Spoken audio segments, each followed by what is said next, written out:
สมัยจำลายพอมันเชียร์กอบลายก็ปีพอมันได้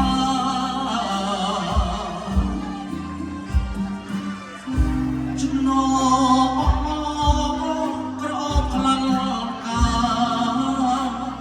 นักนอนตาร่วงจันดา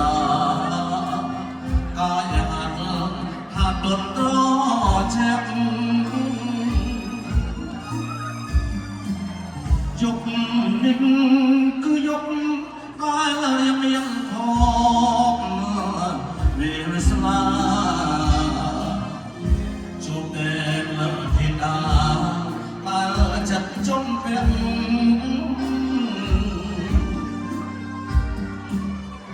ปา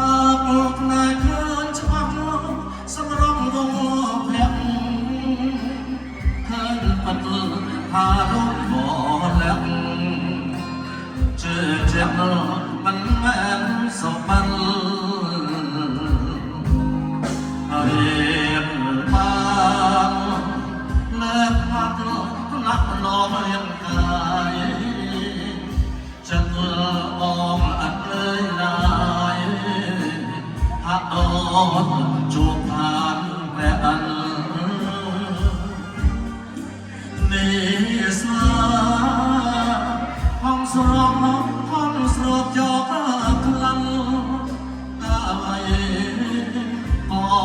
มันกระโอบโดดคลังพยานเป็นเรียงพยักลาดังครวญสรวารอพระสรายเรียนไตรออกลายจึกได้ขอข้าวปรสลายสรมา